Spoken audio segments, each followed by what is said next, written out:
Welcome to On the Rec Yard, Women's Prison Podcast, where we are live on the Rec Yard every Wednesday. Hey, everybody. It is Wednesday night, and we are on the Rec Yard, Women's Prison Podcast. I'm Marcy Marie. I'm Tunchi. Hey, Tunchi. You're being real nice to me tonight, and it's kind of scaring me. Tunchi, I'm so happy to see you. Well, first of all, you came on time. You were on time for the sound check. Well, honey, because I respect our guests, just not you. Clearly it's because we have a guest on that I need to just pretend like we have a guest every night, so you'll show up and we can make sure, things like podcasters. I think professional podcasters do like a sound check. They do, don't they? I mean, they pre-record too, and we're fond of doing things live in case I want to capture that embarrassment just live and raw. It's almost like if you were live, you would do more preparation to make sure things ran smoothly instead of less. We like to prepare, but we also like to excuse the language, y'all, but do a lot of free falling. We do. We have a great show tonight. It's Second Chance Month. It is right out the gate here, April 2nd. Yeah, right out the gate. And we have a really great guest. The perfect guest to have to kick off Second Chance Month. Taja Hereford with the Responsible Business Initiative for Justice out of Dallas. She's out of Dallas, is here talking with us tonight. She has a lot of insight for business owners, for hiring managers, on tips on how what to look for our community when you want to hire formerly incarcerated folks, and why you should hire us. I love that. Yeah, I'm really, honey, because they don't listen to us. So I love that we have other allies and advocates that truly see us and hear us. No, yeah, she's a level up from us. So it is, her voice is heard a little bit. She speaks a little bit leveled up than us. Word it right. I can't even word it right. Are you high tonight on our first show with a good guest? I'm good. I love that. Yeah, my friend is here. She's been here all week. We could just jump right on. We could jump right on into that. Hey, Tunchi, let's do a week. It's all choppy. First, I have to say, Audra's coming in hot, noticing these highlights. And you didn't tell me that earlier. You just said your hair was real dirty. Why would you say that my hair's dirty on live? See, this is why other podcasters pre-record. My hair is up, y'all, because it was dirty.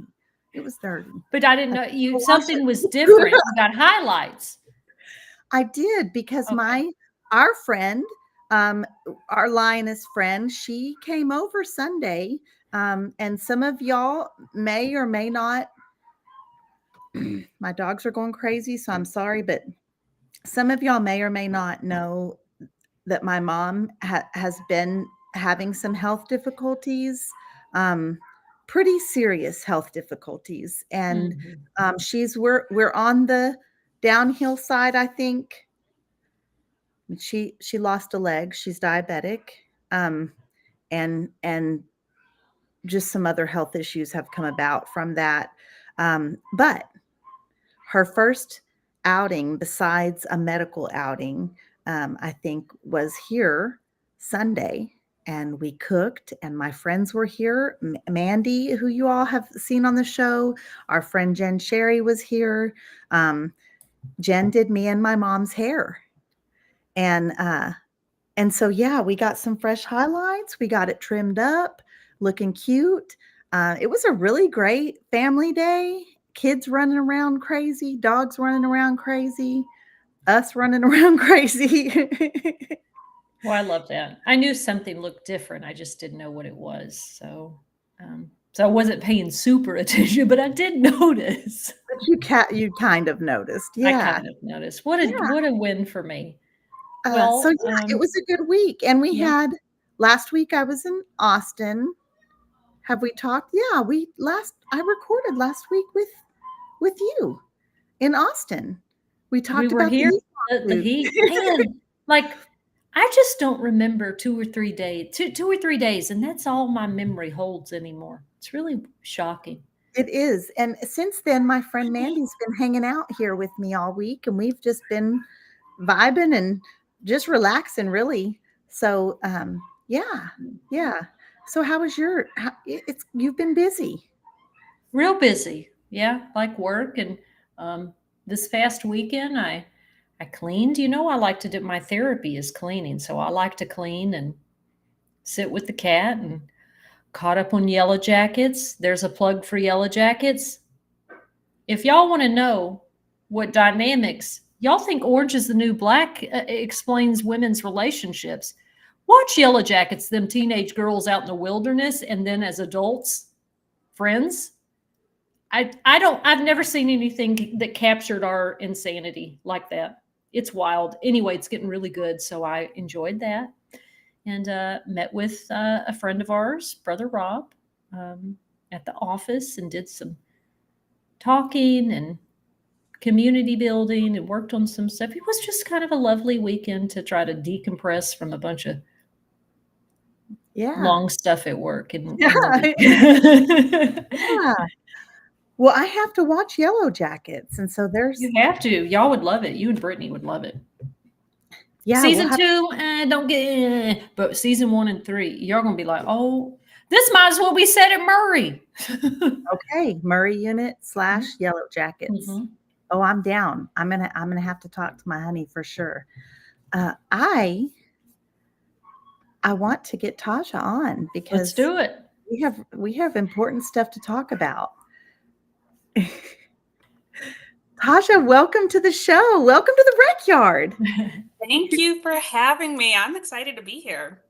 I want to do you right because you do really important work with the Responsible Business Initiative for Justice. You oversee the award-winning Unlock Potential Workforce Development Program for Opportunity Youth, veteran and justice impacted individuals. I have a cheat sheet, y'all, because I didn't remember all of that. I just know she does really big, important stuff and helps our community in a major way because we've witnessed that firsthand. We have done community things with Lioness and Taja with you. So we know you're doing really important work. Prior to joining RBIJ, Taja worked in state government for Texas, focusing on work related to substance use prevention through coalition efforts. In addition to government work, she has worked with various nonprofit organizations that help serve formerly incarcerated mothers and individuals help get reintegrated into society. She has led workforce development opportunities at her previous work companies. Taja has a master's degree in public health from the University of South Carolina. She aims to restore human dignity to those whose society has tried to strip away this value from. And almost teary-eyed reading that because knowing you personally and having partnered with you through Lioness, I know this is not just words on paper, that this is your heart's work. I believe this is your calling. I think that you feel this is your calling. And I'm just really proud to have you on the show. Thank you so much for joining us, Taja. Yeah, thank you for having me. And I think most importantly, I appreciate the whole bio reading, but I always want people to just see me as just regular Taja. I'm down to earth and my heart is with the people. And um, even in serving in this capacity to talk to you all on behalf of my organization, I love people and I love humans. And that's like that's the calling that I'm really here to serve. So bio aside, I'm regular down here. I'll tell you when I knew you were real, when I really knew you were about that life, Taja, was when Linus had an event. We were partnered up with I'm embarrassed that I don't remember the organization's name, so please forgive me. And my Linus family can chime in the comments if you all remember. It was with some sober living homes and some women that were in recovery. We partnered with them. We had an event, and Tasha showed up sporting her Linus t-shirt. And I love that so much. So I was like, oh, she's a real one. Like I knew our work, our community work, and I think we helped do a little bit of research for you all, and we held a couple of focus groups talking about second chance employment and what that means, and what are some of the things that our community faced, some of the barriers faced, and I knew we did that. But when we saw you with that Linus shirt, we were like, yeah. She is simply Grace. Thank you. And what a great organization they were, and how gracious they were in partnering with us for that event. Thank you, April, so much. Well, let's jump right into it then.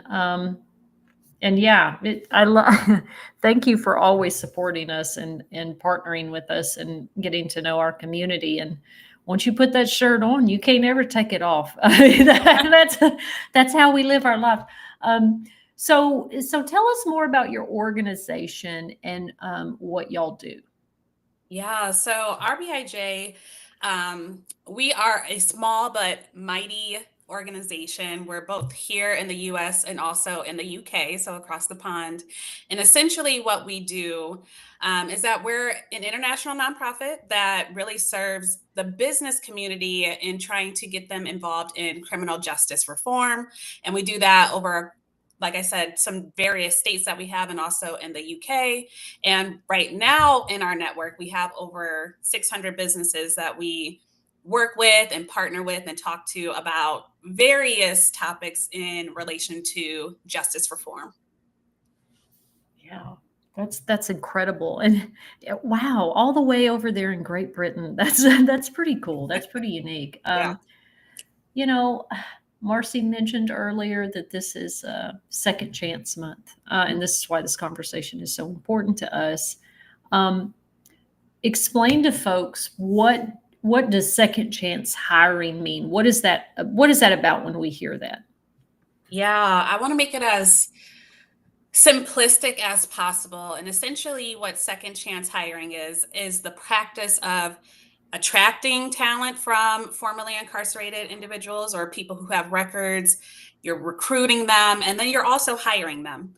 And so it's under that umbrella of really focusing on people who have been touched by the carceral system and who have had, have been marginalized in this area where it's not easy to necessarily get employment. And so that's really what it's all about. But you also may hear it under the term fair chance hiring. So second chance and fair chance hiring kind of are used in the same bucket, I would say. But it's really looking at people and their history, and also allowing them to have the opportunities that anybody else would have. Yeah. Well, Marcy, jump in, because I'll keep talking once I get started. I mean, RBIJ is working with 600 plus businesses, and second chance, fair chance, and hiring. That's the topic of discussion. So yeah, you're training folks or talking about, what does that look like? What does that look like for RBIJ working with these businesses? Like, what are those conversations?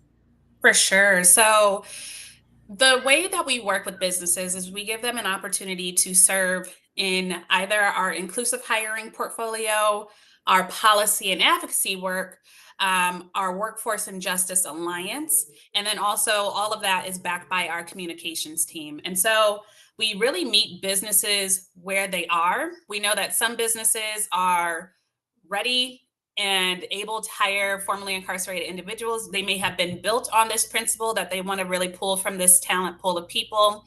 And then we know that some people are interested in learning more and are wanting to find out what that's more about. So we meet them wherever they are and wherever their interests lie.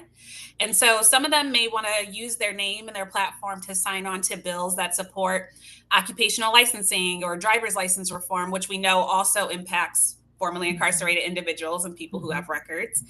Or they may want to look at their hiring practices and wanting to hire from this population. And so we talk about, well, what does that look like for you? How can we be supportive? Where are you currently with that? Do you have these barriers in place internally that we may need to work around in order to help you increase your footprint in that space? So we're really, like I said, wherever they want to be with us in the journey, we're willing to take their hands, and we're willing to work with small businesses. We're willing to work with large businesses. So anywhere from a mom and pop restaurant down the street to a Walmart or a Sam's Club. We like to support any business that's willing and ready and able to do this work with us. What are businesses? And if I go off script, y'all just gonna have to go with me. Yeah, we're riding. What are businesses? What are the most common things that you hear from business owners about their hesitation to hire formerly incarcerated or justice involved people? Yeah, I think what is often there is just the stigma associated with it and the risk that businesses may think that they pose a risk. And so it's breaking down the stereotypes of what it means to hire somebody that is formerly incarcerated. But then also, I think some people just they've never thought about this population as a talent pool that they can pull from, knowing that people are able to work, that they have skill sets, that they are trained. They may even have the educational backgrounds that they're looking for. So I think there's a lot of misconceptions when it comes to what does a person look like, first of all, that has a criminal record or has been incarcerated. What skill sets do they bring to employment opportunities? And then also seeing people as not being a risk to their business if they take them on. And I think really breaking down their walls when it comes to the scariness of what it means to hire somebody that is formerly incarcerated, which businesses who are doing that are seeing that formerly incarcerated people or people who have backgrounds and records often are hardworking, are often loyal. They're the ones that put in a lot more time and effort than maybe some people who haven't, experienced the carceral system. And so they're noticing that there are a lot more positive benefits on top of, the community aspect of it and really giving back in that capacity. They're seeing the benefit of actually hiring from that population when they do that. Yeah, go ahead, Marcy. Yeah, I love that you mentioned that some of the businesses are noticing that formerly incarcerated, that work staff are hardworking, because just from Tunch's and I's, just from our lived experience, we absolutely know that to be factual. We know that we worked really hard for free and we were so excited to work. I mean, our first jobs were warehouse and fast food, but we were working our tails off, and that paycheck meant a little something. Not that paychecks aren't important for everybody, but I feel like they carried a little bit more of a weight when we had been working so hard for free, for sure. And so we know from lived experience. I would bet that the statistics are fairly good in retention for formerly incarcerated folks. And I'm wondering, I don't know the numbers. I'm wondering if you know any statistics surrounding that. Not necessarily around retention, but I can speak to a couple of the things when it comes to second chance hiring in regards to why this is maybe important. And particularly, I'm loving to talk to you both because women are more impacted. Actually, the formerly incarcerated women have a higher unemployment rate currently than formerly incarcerated men. And so we coming off the back of Women's History Month and now into Mhm. Second Chance Hiring Month, I think that's just very applicable in that transition to see that women are impacted more from who have backgrounds in employment and workforce. And then also 1 in 3 people in the US have a criminal record. So if we're thinking about how many people we are excluding in the workforce, we're talking about labor shortages, we're talking about we need people, we're talking about all these things that we need, and yet we're missing out on valuable, talented people because they have a background and they have a record. And so I think some of the statistics, if we look at that, we can say, okay, businesses, let's think about this. How can we utilize this population that has been marginalized, that's overlooked, but also is the hardest working? And what I like to stress is you all are qualified. You are Right. qualified, you have skill sets, you have educations. And so why not put that to use in the businesses? And so um that's a little bit. Let me get off my soapbox on that. Well, and I love those points that you bring up, right? And I'm not shocked to hear that it's formerly incarcerated women that really get the short end of the stick and not being hired. I think that, just looking at all the reasons why that could be, I mean, I think just gender inequality exists already. And then when you look at that inequality in prison with higher education and vocational training and the jobs that many employers like with skills, like trade, with specific skills, those are predominantly, men get that type of vocational training. So, right. Like, so there's all these things that highlights, and just also too about being hardworking. Y'all, I remember I was the only person remaining at Goodwill after a year that I was the original staff member. Like the turnover was insane. And I'm not saying it was a great place to work because it was not. Okay. It wasn't. East Texas region, I'll never forgive you for it. But it was a job and I worked hard and I showed up, and I remember my boss at Subway even saying, I know that Tune is going to, I didn't miss work. Like I missed one day of work. And this is what all of my formerly incarcerated friends, both men and women, we're just incredibly hard workers. And that check does mean something different, and when we talk about even in advocacy work, well, don't ask people to do this free volunteer labor all the time, because we were doing that for so long. And to be able to receive some type of compensation, I don't care what it is, it just validates our work in a very different, unique way that is often hard to explain. And I've been on the side of helping individuals actually do the job search process and fill out resumes. And in that process, what I've also noticed when talking to people who have been formerly incarcerated with employment is also telling them their worth as well. Because I don't want people to be exploited either just because you do have a background. And so that's part of this work too, is not to take advantage of people who have backgrounds because you might think it's cheap labor or that they are the hardest working or that they are so loyal.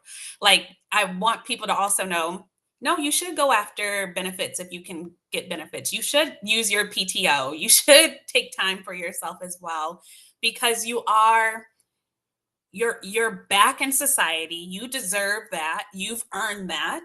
And so also teaching people.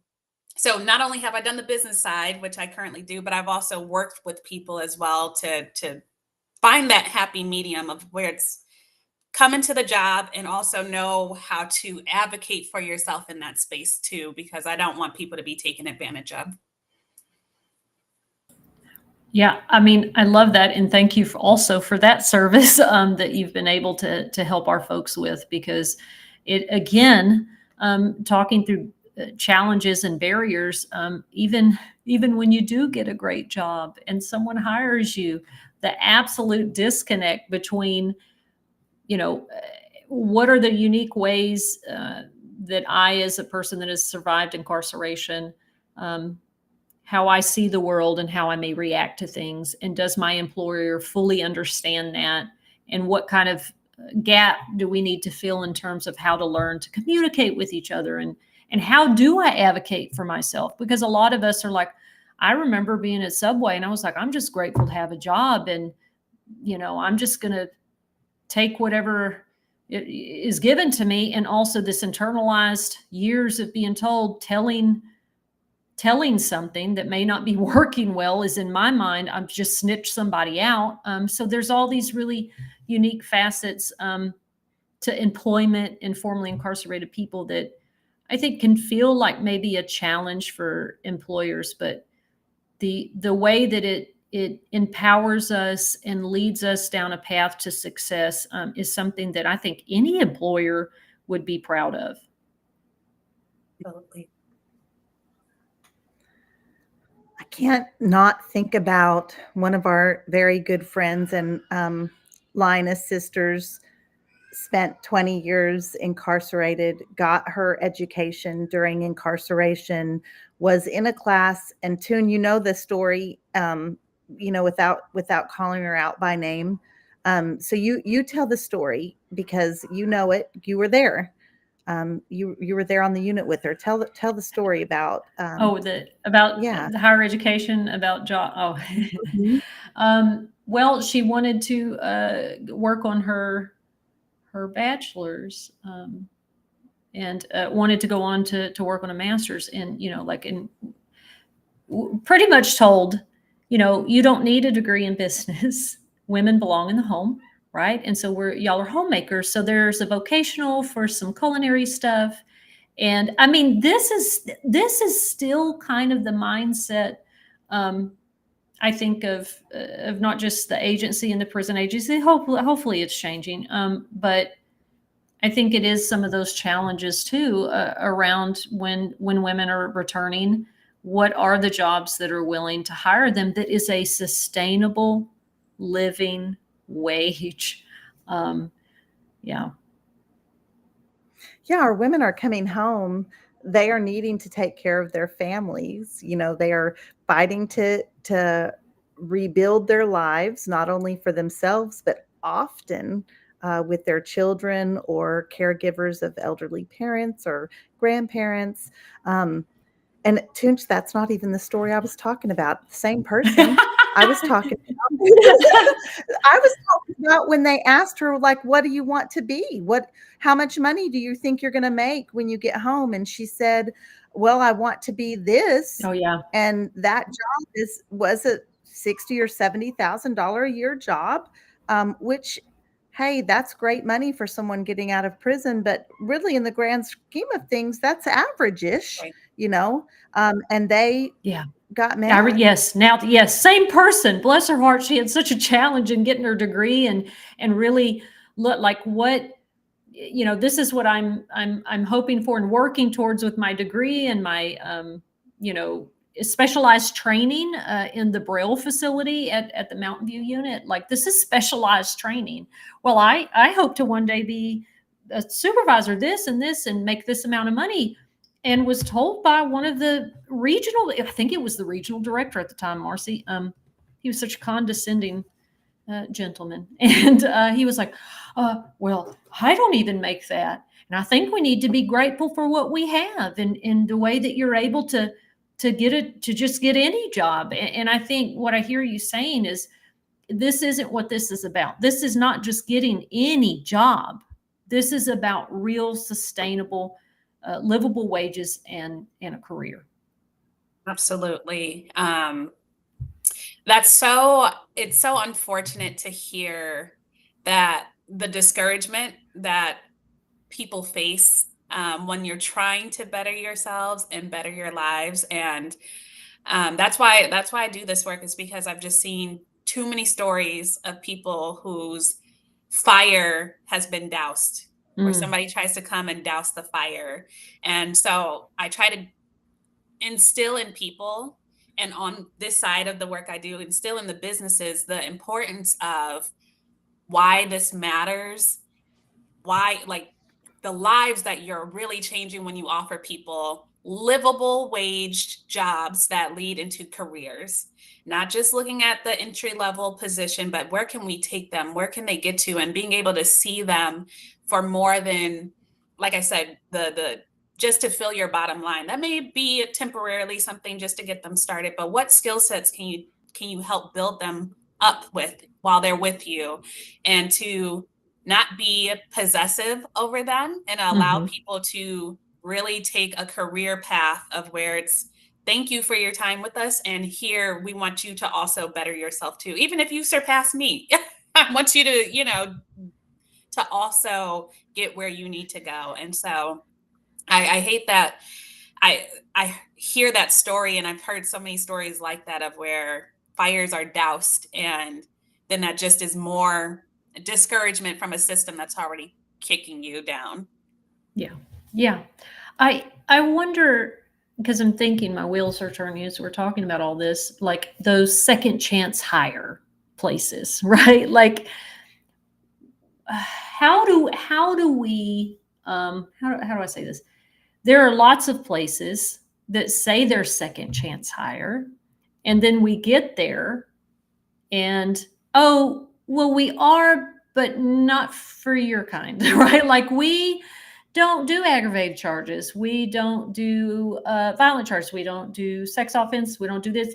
We actually just do the most lowest level misdemeanor. And then they are, held up as this standard of this second chance hire organization. And then we get there. How do we combat that? How do we I don't know what to do about this in terms of helping other businesses understand this, that's not really truly second chance hiring, and our own population understand that. Yeah. I do want to acknowledge that there's still opportunity there for those who, if they're hiring anybody with a record, that still falls under the umbrella of second chance hiring. Our goal at RBIJ would then be to take the business and see how we can maybe encourage them to dive a little deeper. And we do that through ways of highlighting businesses who maybe are really doing some of the work with people who have aggravated charges, who maybe have those scarier offenses to the public, and taking them and highlighting them and saying, look at what this business is doing. They're doing great work, and they're seeing the benefits of also hiring this talent pool. And these are the success stories. And this is what's happening over here. And so we really try to be a voice to help back those businesses that are actually doing what we would consider, more favorable second chance hiring. And then we also have our Workforce and Justice Alliance, where we can get them in and surrounded by other businesses who are doing the work to say, okay, maybe they can learn something from their peers, and talking to each other in a business sense that can help them relate to one another. I think that always helps alleviate some of the fear as well, when it's like, oh, there's another business. And some businesses, like I said, we work with anywhere from small to large businesses, large corporations. So if you're seeing that we're working with the Delta Airlines, and you see that we work with Walmart, you may be encouraged to say, I think I can maybe go a little extra, go the notch a little, push forward a little more in what we're doing regarding second chance hiring. And then also that could be, like I had mentioned, some policy work. Where can you use your voice as a business to also advocate for the policies that are going to affect individuals who have been formerly incarcerated? So if people need driver's license, getting on our driver's license reform bills, helping us with clean slate initiatives, which help to really try to seal up automatically records of individuals after 7 years. And so how can we get you to really advance more of the work that you're doing, and then in return show you the benefits of what it's doing for your company, for your community, and for the lives that you are also impacting? So I think it's really getting them to see some other businesses that are really knocking it out of the park, because there are ones that are really doing the work. Mm-hmm. Mm-hmm. What does it look like when a business is doing second chance hiring just perfectly? Do you have stories behind that? Yeah, I think a couple businesses come to mind. I know I'm a shout out R&R Head Labs, which is in Colorado. They are actually a barber shop that is dedicated solely to hiring barbers that were formerly incarcerated. So all of their staff, all of their employees there are formerly incarcerated, which I think is amazing, first and foremost. Secondly, JP Morgan Chase, they have always been really supportive in this space. They often advocate for policies. They use their money to back what they're actually saying. They implement different initiatives and programs. And they also themselves hire individuals. And some of that also includes looking at, okay, how can we change our hiring processes to where we're looking at skills instead of maybe just an educational background? Even though some people do have the education with it, but looking at the skills that people have acquired and accumulated during maybe their time in prison or through other experiences that they've had, looking at what they offer with that. Also being able to talk to them and give them an opportunity to explain what's on their background without necessarily just dinging them and not letting them have the opportunity to explain anything. Also being able to partner and mentor people when they do get the opportunity to be an employee. We've seen much success with businesses who have done mentorship. So you partner somebody who's new to the company, who's formerly incarcerated, who may be learning the skill set, learning the environment, and you get them acquainted with somebody who can help walk alongside them and guide them, and then hopefully develop a career path for them and saying, I see this in you. And I also understand the collateral consequences that come with being formerly incarcerated. So you may have to take an hour or two off to go to your probation meeting. You may have to go do a drug test, or you may have to deal with a situation where your ankle monitor is not, you have a cutoff time. And so how can we also partner with you to make sure that your schedule aligns with what you need, to where you are in a safe place to where you can get transportation easily to our job, because we don't also want you spending 3 hours on the bus to get to our location of employment. And so there are a lot of businesses I can think of that are really trying to figure out how can we support our employees to kind of tackle some of those other challenges, even when it comes down to uniforms. If you have to wear a uniform, how can we maybe help where you don't have to pay for your uniform upfront? Or maybe we can give you your first half of a paycheck before to help you with this, or we can help get you some transportation early on. There are a couple different, I think, unique ideas that businesses are trying to do to help kind of mitigate some of those circumstances that happen to be a part of the journey and experience of people who are reintegrating back into society. That sounds a whole lot like community care. Like responsible business, right? Like responsible businesses, Yes. I appreciate, you really, I think sometimes it's hard for those of us that don't fit neatly into a box, or we have these really, really tough offenses with big charges, with big times, and I think when we are on the inside and we hear that somebody is, first of all, this elusive, mysterious, made up list of second chance hire places that have phone numbers on it, anybody listening, throw that in the trash. It's been circulating since I got locked up when I was 17. It's the same phone numbers. The same Throw it away. The same one. I know exactly what resource you're talking about. So I see it in my head. And it usually has, and you can get a free gift card. Baby, Walmart's not handing out gift cards when you apply. But Taja might not know about all of those those resources that we're given right before, that really we do step out of prison thinking we're getting a check from the government to help us get on Yeah. our feet. We think that there are several businesses like Walmart that if you write them and tell them that you just got out of prison, they're going to send you clothes, and none of that came These to are fruition actual for lists. False me or advertisement. anyone. Yes. And it gets But passed these are around. actual printed Yep. lists. They get Mhm. passed out. I remember our changes teacher was passing that out, and I went to the principal and said that none of this is true, right? And it just gets perpetuated.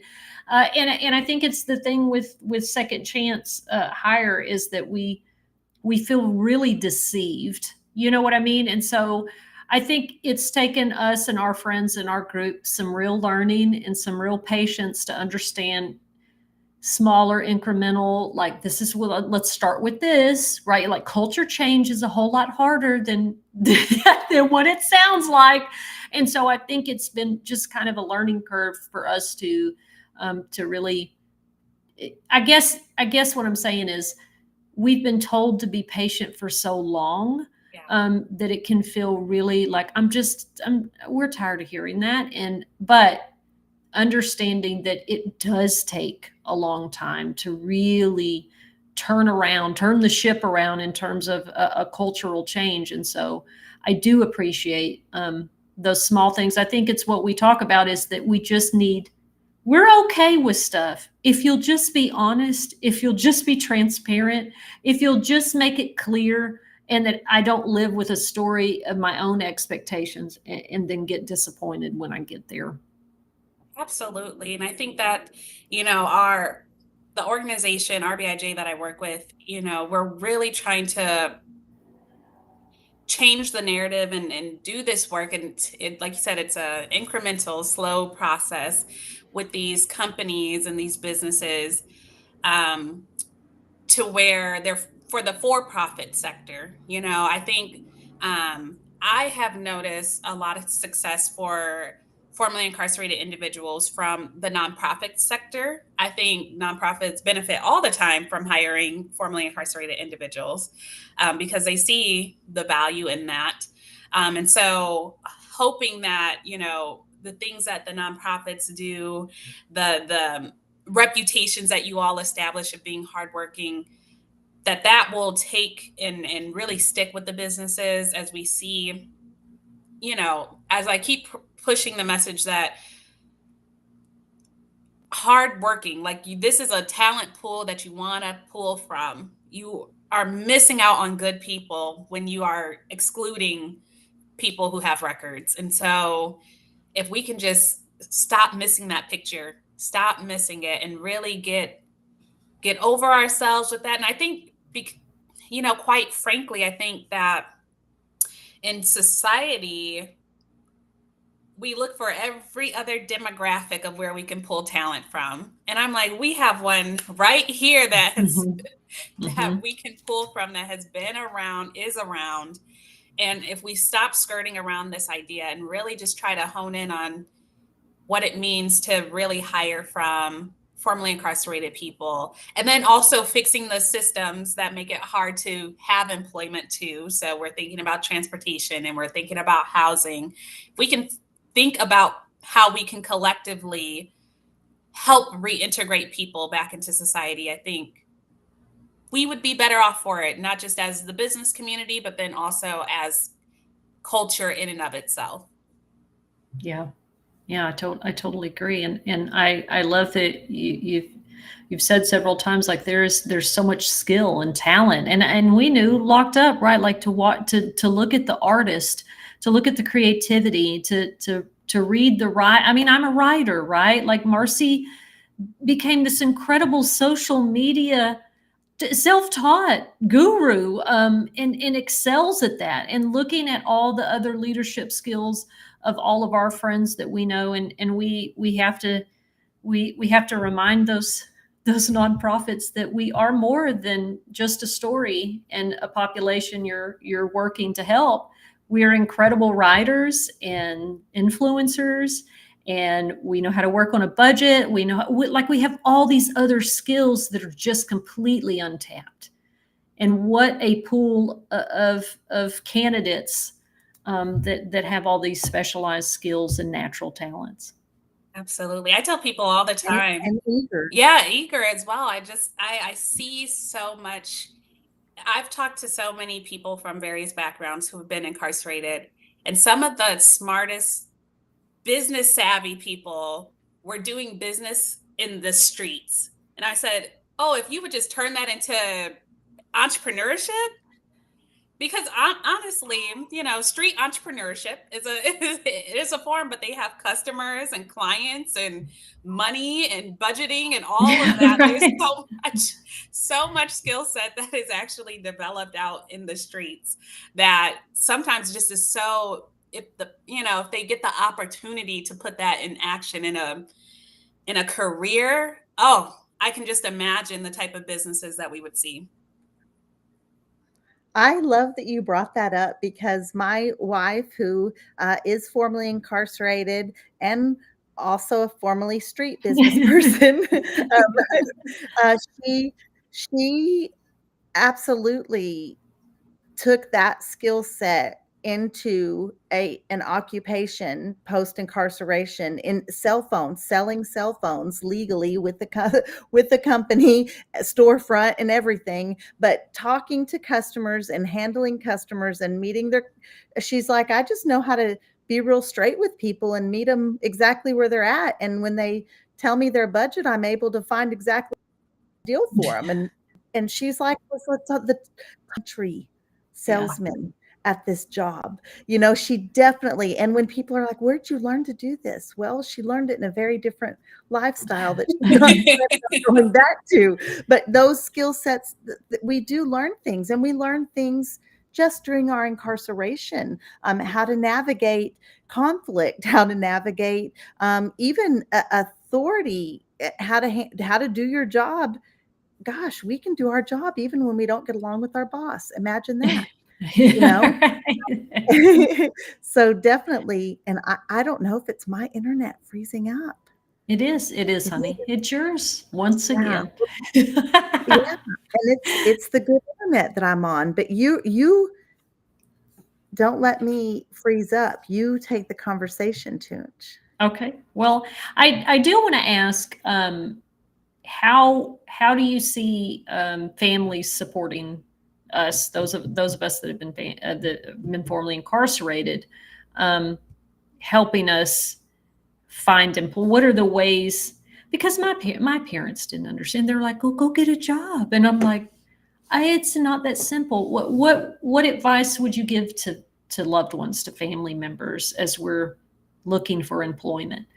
Yeah, I would think first, to familiarize yourself with training programs, maybe educational programs that your loved ones coming home may be able to enter. Or sometimes they have them also behind bars, but getting them connected into programs, also getting them connected into lots of resources out here. There are a lot of nonprofit resources that try to connect people with employment opportunities, that have resources of connections to housing. So just familiarizing yourself with the network that is around you. You can always, I'm sure where you find one person, usually in this space, a lot of us are connected. And so even if you can just find one person to kind of get you kicked off with that and just starting to learn about the reentry process and what are going to be the major hurdles that somebody's going to have to face when they first come out. So that's thinking again, employment, housing, transportation, food. So when we're looking at that, just start researching is what I would say, and familiarizing yourself with the network of support that's out there. And then also look yourself at maybe some job postings and learning how to teach your loved one maybe how to job search with some of the LinkedIn or Indeed. There's ways to put filters on it to specifically have a fair chance employer or second chance hiring. So being able to familiarize yourself with some of the tools that are available online as well for job searching. So then when your loved one does come home, you're like, oh, I'm already abreast of this. I can help you. I know where this network is. We're going to take you down to this place. They're going to help you get connected to a driver's license. They're going to help you get connected to food stamps. They're going to help you get connected here with clothing. And then also I've familiarized myself with how to search for opportunities for people who have backgrounds. So that's what I would really say, is just try to be as informed as possible. And if you have, the knowledge to even create resumes and do all of that as well, I think that's also very beneficial. And I want to ask, what advice would you give businesses if you've got some business owners here or some people that work at companies that they think their employers would really be interested in supporting our population? How can they get started? Yeah. Well, first, I would say go to rbij.org and check out our website. We do have our contact information on there, but just peek around on there, get familiar with the work that we do. Always feel free to send us an email and we will respond. Everybody is so responsive on our team. Also on there, you will see that there are some resources. So we do have like a second chance hiring roadmap that's available where you can get access to that. That gives you an overview of how to do second chance hiring. Then we're also connected to different resources like Jobs for the Future, which has their corporate cohort that help train businesses in this area. I've mentioned it before, but I'm going to mention again our Workforce and Justice Alliance. So if you want to get connected to other peers in the space, whether you are just starting this work or whether you are fully engaged in this work, all businesses are welcome to join that space. And then also get connected to nonprofit organizations, and they usually have the talent pool of people to pull from. They usually are connected to formerly incarcerated people. So if you're interested in getting started and looking for viable candidates, you can always connect to nonprofit orgs that support this community and can get connected that way. That's all really, really great and helpful advice. And I hope anybody that was listening, please go to the website, have these conversations with your employer. And also, if you are willing to hire, please hire our Lioness members. We've got plenty of people that we can connect you to that are willing and ready to work good jobs with wages that they can care for their family. They're ready for that. Well, we have a few more minutes, and I would love just if there was something you just personally wanted to say to our viewers who are mostly formerly incarcerated, but certainly loved ones, and some sprinkled in with some folks that don't know anything about incarceration. What would you want to share? What is your Second Chance Month message to folks? Yeah, I would say all of us are needed in this space. So the people who have the records, the businesses, the people who support, the loved ones, all of us are needed for this change and for this impact to happen. And I want people to not only see this as a month of focus, but this really needs to be a movement of focus. So where we're not just stopping after April 30th and saying, okay, well, we'll see you again in 2026 around second chance hiring, but really letting this be the start of where maybe somebody's journey is with this, and saying we're going to continue to push this forward, and we see the importance behind this, and that we are going to really focus on changing lives with the work that we're doing here, because it matters, and it's important. And quite frankly, if we want to see a better America, we need to do our part in making sure people have the tools necessary to have lives that are sustainable, that are protected, that are safe, and that can continue to thrive. And so this work all ties into that. And so I want us to continue to not only focus on it for this month, but also in the months to come. I love that. I love that very much, because, it's not just It's just not 1 month out of the year. It's a lifelong journey for all of us. And I think, it is exactly like that. If we want to see true change in our society and our culture, it is really businesses. It's the, private sector really being ethical and caring about their employees, not just looking for the bottom line, not just looking for cheap labor or, just all those practices that are harmful to all of us. I think when you have this type of intention for our population, it serves everyone, right? Like it really does. And I thank you for that. And I thank you so much for your work. This is incredible work. And we all are in this together. Because sometimes we go into a space and say what we need and what barriers are, and nobody takes us seriously, and that's not fair. So we depend on partners and allies that folks will take serious, and have a level of credibility that no matter what we do, we just don't ever have. And we just deeply appreciate your work. Well, it's honestly, truly an honor to be. I always say when I talk to people in this space, those who have the lived experience, I thank y'all for welcoming me in and to be able to. I have so many people who have records that are in my life and that I'm connected to and friends with and family with and love on. And I'm just always just like, thank y'all for letting me into this space and for trusting me, to be able to help carry forth messages on behalf of you and to support and advocate, because my heart is truly, I hope after this that people can sense truly where my heart is, and that's for the people. I mentioned it at the top, but it's really, really for the people. All the value of what people are to me, humans in general. And so those who are most marginalized have my heart even stronger, because I'm a girl all about justice. And so thank y'all for allowing me to have the space to be able to advocate and to be in support of you all and to champion the work that you may not be able to necessarily have the voice to do by yourself. Yeah.